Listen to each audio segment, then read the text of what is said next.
Hello Year 6, how are we? I feel like it has been a very long weekend waiting for Chapter 7, back to Corinne Cottage, after that exciting chapter that we've heard on Friday. So I am here to read it to you. Hope you're enjoying and all staying safe, and at least we can share this lovely story together. The 4 children were so tremendously surprised and excited that for a minute or two they didn't say a word. They just stared at the dark hulk of the old wreck, imagining what they might find. Then Julian clutched George's arm and pressed it tightly.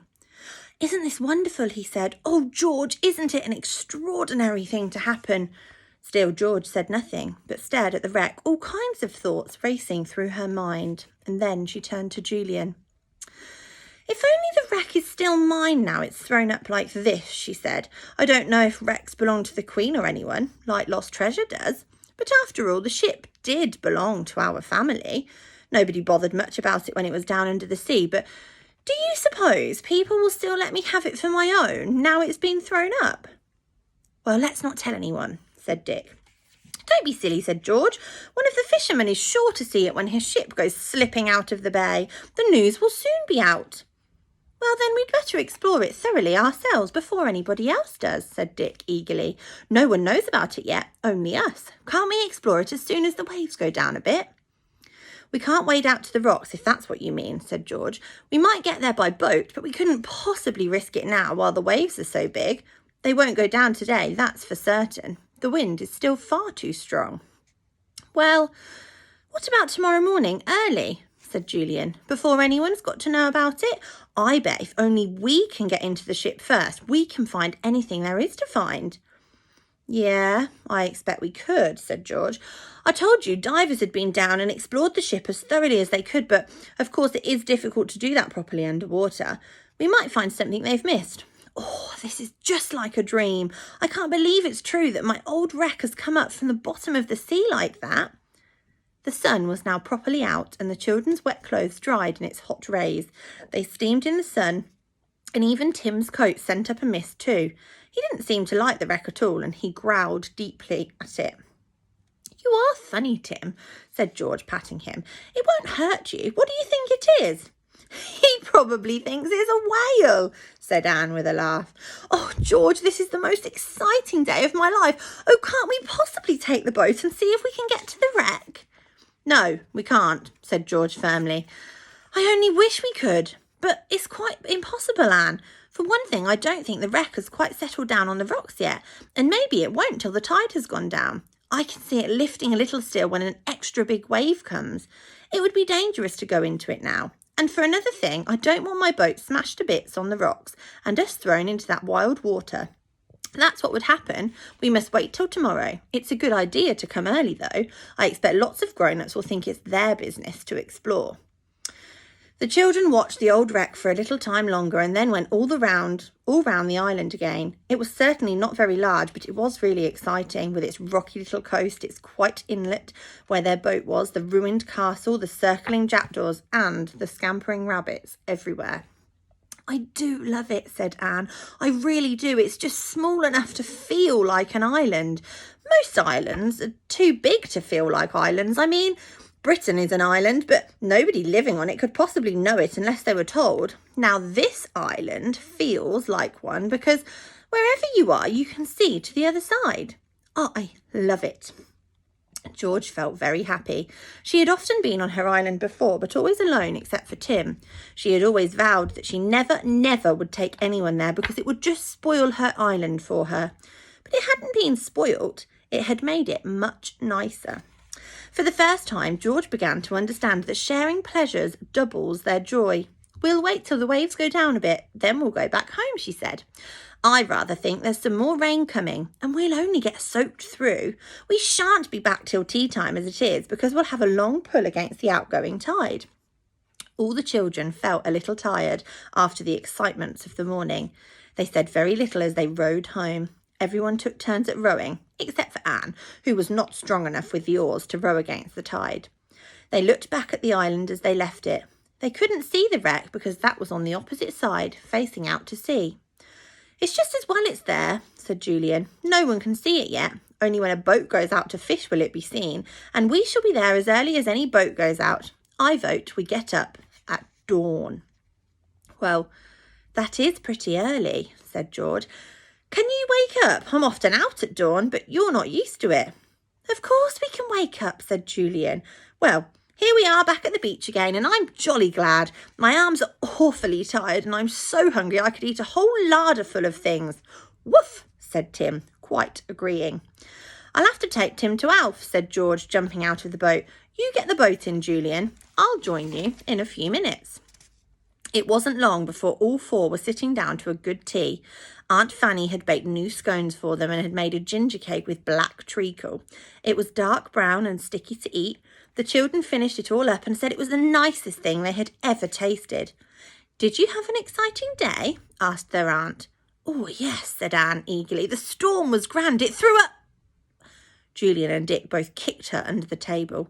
George couldn't reach her, or she would most certainly have kicked her too. Anne stared at the boys angrily with tears in her eyes. Now what's the matter? Asked Aunt Fanny. Did somebody kick you, Anne?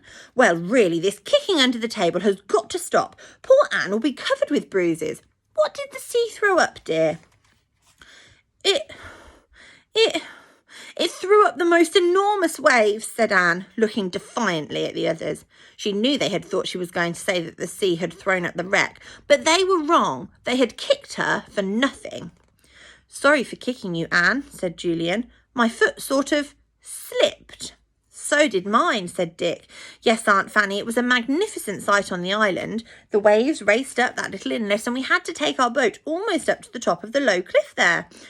I wasn't really afraid of the storm, said Anne. In fact, I wasn't really as afraid of it as Everyone knew perfectly well that Anne was about to mention Timothy, and they all interrupted her at once, speaking very loudly. Julian managed to get a kick in again. Ooh, said Anne. The rabbits were so tame, said Julian loudly. We watched the cormorants, said Dick, and George joined in too, talking at the same time. The jackdaws made such a noise, they said chack, chack, chack all the time. Well, really, you sound like jackdaws yourselves, talking all at once like this, said Aunt Fanny. Now, have you all finished? Very well. Then go and wash your sticky hands. Yes, George, I know they're sticky because I made that gingerbread and you've had 3 slices. Then you had better go and play quietly in the other room because it's raining and you can't go out. But don't disturb your father, George. He's very busy. The children went to wash. Idiot, said Julian to Anne. Nearly gave us away twice. I didn't mean what you thought I meant the first time, began Anne indignantly. George interrupted her. I'd rather you gave the secret of the wreck away than my secret about Tim, she said. I do think you've got quite a careless tongue. Yes, I have, said Anne sorrowfully. I think I'd better not talk at mealtimes any more. I love Tim so much I just can't seem to help wanting to talk about him. They all went to play in the other room. Julian turned a table upside down with a crash. We'll play at wrecks, he said. This is the wreck. Now we're going to explore it. The door flew open and an angry, frowning face looked in. It was George's father. What was that noise? He said. George, did you overturn that table? I did, said Julian. I'm sorry, I quite forgot you were working. Any more noise like that and I shall keep you all in tomorrow, said his Uncle Quentin. Georgina, keep your cousins quiet. The door shut and Uncle Quentin went out. The children looked at one another.